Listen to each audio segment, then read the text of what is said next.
We like to believe the cowboy started with us, that somewhere out on the frontier, America invented something entirely new. But the more time you spend around this life, the horses, the gear, the language, the more you start to notice something. Pieces of it don't point forward, they point back to people and places that came long before the American cowboy ever rode.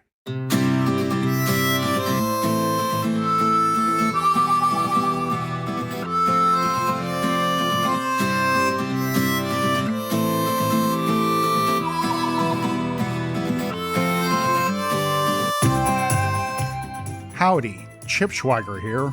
Welcome to another edition of Way Out West, where the stories of the American West are told, cowboy wisdom is earned, and the legacy of the American cowboy still rides on. When you picture a cowboy, what do you see? Wide brim hat, boots and stirrups, maybe a bedroll tied behind the saddle, and driving cattle across an open horizon. It feels American. It feels original. It feels like something that started right here, on this soil. But here's the truth. That picture didn't start in America, not even close. So this week we're discussing the true origins of the American cowboy, and what we tend to get wrong about where that story really begins. You'll want to pull up a chair for this one because it's gonna be good. After the episode, check out the show notes at wayoutwestpod.com/real origins.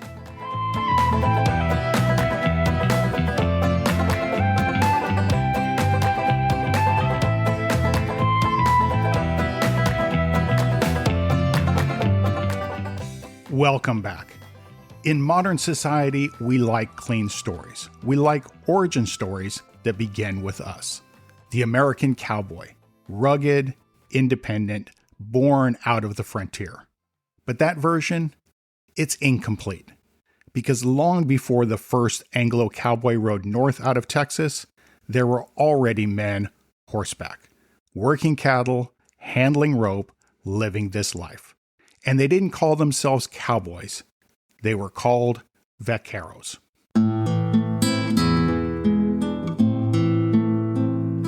The story really begins in Spain. Cattle, horses, ranching traditions. Then it crosses the ocean into Mexico. And from there into what would become Texas, New Mexico, Arizona, and California. By the 1500s, this culture is already taking shape. Spanish riders developing methods for managing cattle across wide, dry country. They refined it, they lived it, they passed it down. And over time, those Spanish traditions became something uniquely Mexican, the vaquero. Now consider this, almost everything you associate with a cowboy came from them. The saddle, the rope, the techniques, even the language. Lariat comes from lariata. Bronco comes from bronco, or a rough horse, and chaps comes from chaparreras. Now that's not coincidence, that's lineage. Vaqueros weren't just early cowboys. They were elite horsemen, highly skilled, precise, deliberate. They worked cattle in rough country long before barbed wire, long before railroads, long before the cattle drives that Americans romanticize. They had to, because survival depended on it. Think about this. You don't develop that kind of horsemanship overnight. You don't figure out roping techniques by accident. That knowledge is earned, refined, and passed down from one generation to the next. And by the time Anglo settlers arrive in large numbers, that system was already built. But even that's not the full story, because there's another thread in this braid: indigenous peoples. Horses arrive in the Americas with the Spanish, but they didn't stay contained. They spread, and fast, across the plains, across the desert, into the hands of native tribes. And something remarkable happens. Cultures that had never had horses before adapt. And not slowly, they become some of the finest horsemen the world has ever seen. The Comanche, the Apache, the Lakota. They didn't just use horses, they mastered them. For hunting, for travel, for warfare, for life. They developed riding styles, training methods, a relationship with the horse that was different from European traditions. More fluid, more instinctive, deeply connected. And here's the part that often gets missed. That influence didn't stay separate. It blended. Out on the frontier, cultures didn't stay in neat lines. They overlapped, they borrowed, they learned from each other. Sometimes peacefully, sometimes not, but the exchange happened. Vaqueros, indigenous horsemen, Spanish traditions, Mexican ranch culture, and later, Anglo settlers. That's the real origin of the cowboy. Not a single invention, a braid. And the American cowboy is the inheritor of that braid, rather than the beginning of it. After the Civil War, everything changes. Texas is full of cattle. The railheads are north, demand is high, and now you need cowboys, and a lot of them. So who teaches the work? Who already knows how to handle cattle, how to rope, how to ride all day, and then do it again tomorrow? Vaqueros, Mexican cowboys.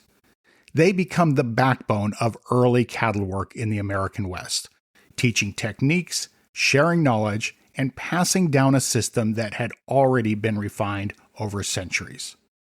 And Anglo cowboys, they learned it, they adapted it, and they carried it north. That's how the great cattle drives happen. That's how the image we recognize starts to take shape. But by then, the roots were already deep in the ground.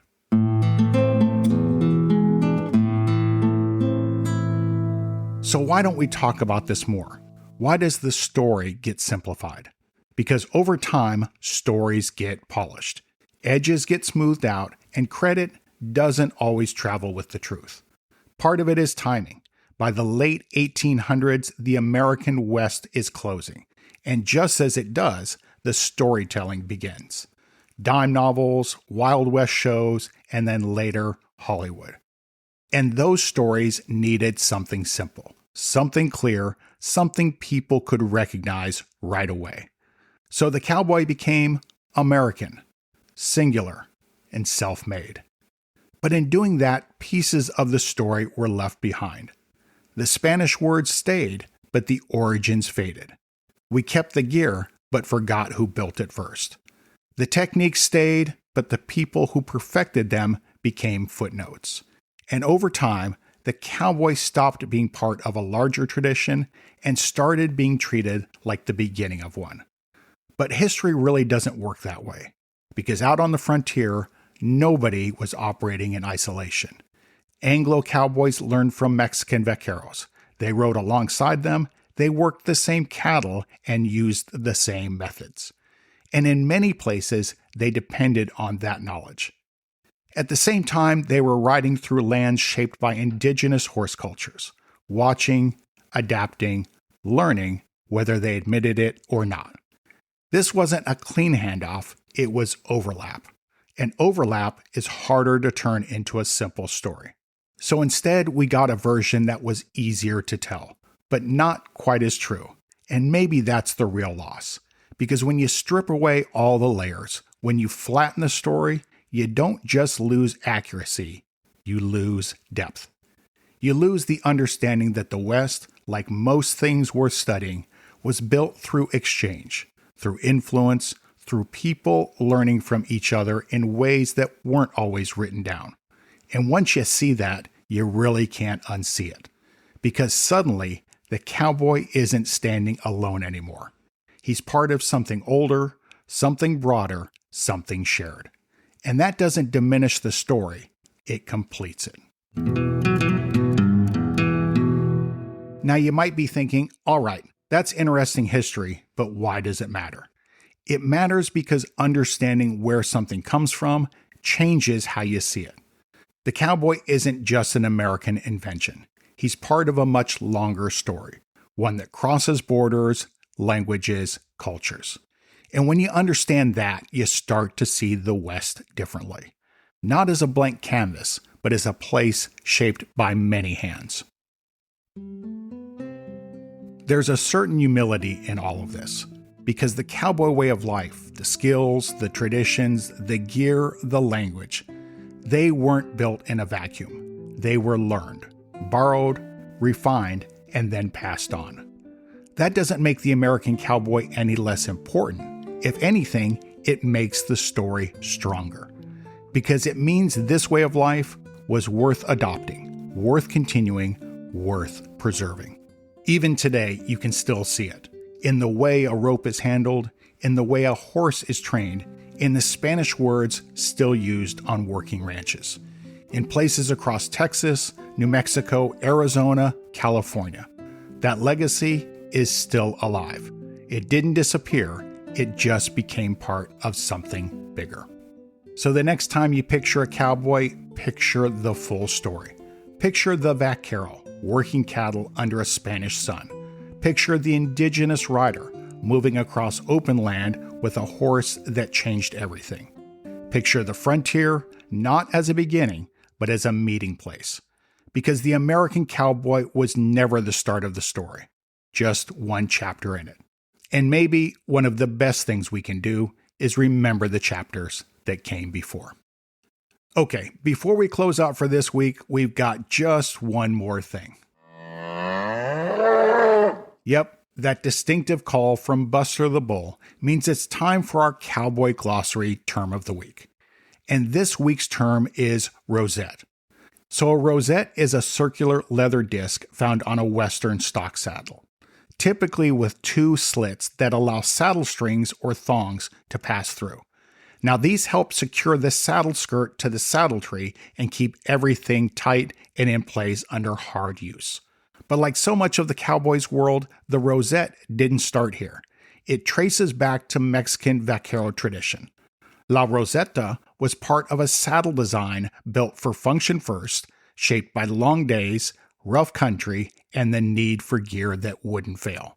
Simple, durable, purpose-built. It's easy to overlook a small piece of leather like that, but it's another reminder the cowboy didn't invent the system, he inherited and improved on it. Well, that's about all for this episode of Way Out West. I appreciate you spending part of your day with me. If you've enjoyed this episode, make sure you subscribe wherever you get podcasts. And consider dropping us a quick review on Apple or Spotify. That helps us reach more fans of the American West. Next time on Way Out West, nobody filled out an application to become a cowboy. No resume, no interview, no job posting nailed to a board. Out here, your reputation was your introduction. Your grit was your credential, and your word was the only contract that mattered. Until next time, this is Chip Schweiger, reminding you to keep your cinch tight, your loops handy, and your eyes on the horizon. We'll see you down the road.